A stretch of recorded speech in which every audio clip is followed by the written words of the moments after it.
धन्यवाद सभापति जी।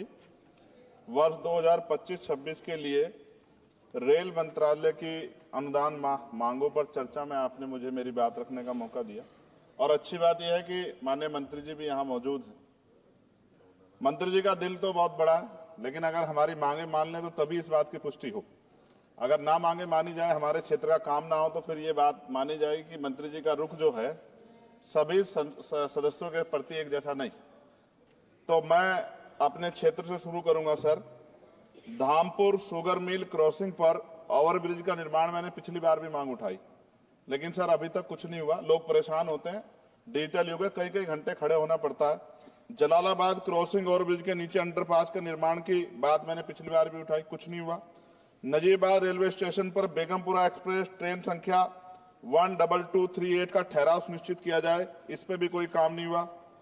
साथ साथ सर नजीबाबाद माल गोदाम पर ओवरब्रिज का निर्माण कराया जाए और उसको प्लेटफार्म को बढ़ाया जाए, क्योंकि वो मैंने पिछली बार बताया था कि महिलाओं को प्लेटफार्म से पिछली तरफ जब ट्रेन रुकते उतरना पड़ता है, वो सुरक्षित एरिया नहीं है। उसके साथ साथ नगीना बाईपास बिजनौर फाटक पर ओवरब्रिज का निर्माण कराया जाए।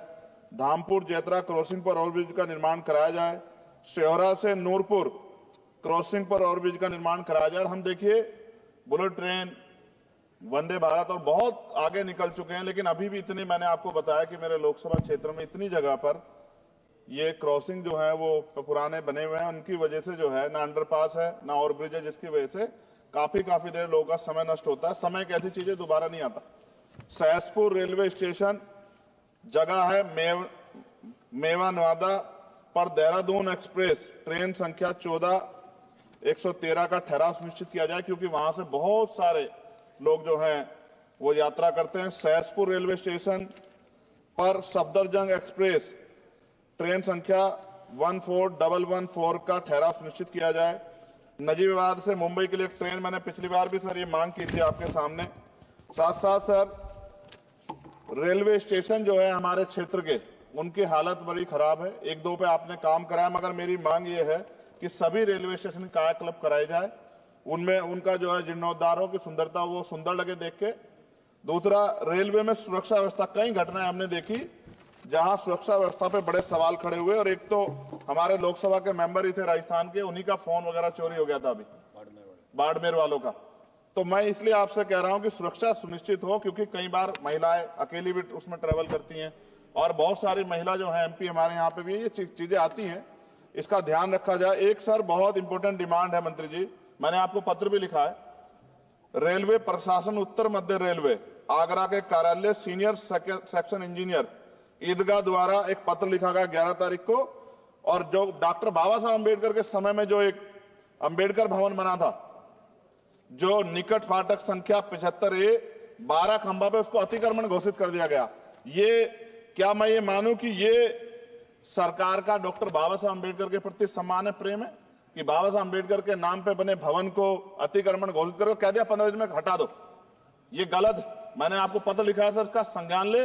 दूसरा सर, सहारनपुर से लखनऊ तक वंदे भारत ट्रेन चलाई जाए। SC ST के OBC का बैकलॉग सर आपके यहां बहुत है, भरा जाए। कोरोना काल में बंद, पिछली बार मैंने मांग उठाई थी कि वो ट्रेनें चलाई जाएं। और प्रमोशन में भी SC ST OBC के कर्मचारियों के साथ भेदभाव होता है, इसको रोका जाए। मैंने पिछली बार लोको पायलटों की मांग उठाई थी कि उनको जो है 2 रात को 2 दिन ड्यूटी करने के बाद फिर ड्यूटी कराई जाती है, और वो लोग जो है फिर कई बार कई घटनाएं ऐसी घटती हैं कि एक नींद की झपकी लगी और एक्सीडेंट हो गया, और सारा दोष आपकी तरफ आता। तो अभी ये दिल्ली में भी एक घटना घटी और कई सारी ऐसे ट्रेन घटना घटती है। इसके लिए मैं आपको नहीं दोषी मानता, लेकिन मैं कहता हूं कर्मचारियों को उस तरह की सुविधा मिलनी चाहिए कि वो जब वो ड्यूटी करें तो अपने आप को परफेक्ट महसूस करें। लेकिन अगर ये इस पे ध्यान नहीं दिया गया तो किसी दिन कोई बहुत बड़ी घटना घटेगी, तो लोगों के जीवन की कीमत होनी चाहिए। ये इसमें रेलवे में अमीर भी सफर करता है, गरीब भी करता है, लेकिन अमीर के साथ अगर कोई हादसा होता तो वो चर्चा होती, गरीब के साथ हादसे की चर्चा नहीं होती। ये अनुभव है, हमने रेलवे में सफर किया और रेलवे में करोड़ों लोग सफर करते हैं।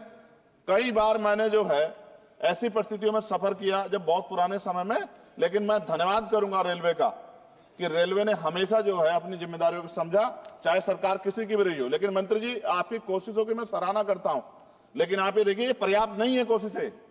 जब बदलाव नहीं हो रहा, लोगों को सुविधा नहीं मिल रही है, उस तरह की चीजें नहीं आ रही है, तो ये पर्याप्त नहीं है। मैं सभापति जी खत्म करूंगा।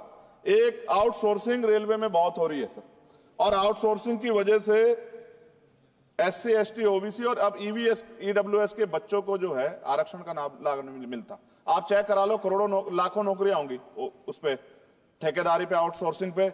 और जब सरकार कहती है सबका साथ सबका विकास, तो आप ही, मेरा ये सवाल है कि जब इन लाखों नौकरियों में रिजर्वेशन का पालन नहीं हो रहा, जबकि DOPT गाइडलाइन है, तो फिर मैं क्यों ना मानूं कि सरकार नहीं चाहती कि SC ST OBC और EWS जो हैं, जो सामान्य जाति गरीब बच्चे, उनको जो आरक्षण के लाभ से वंचित करने का काम सरकार कर रही है, ये क्या सही है?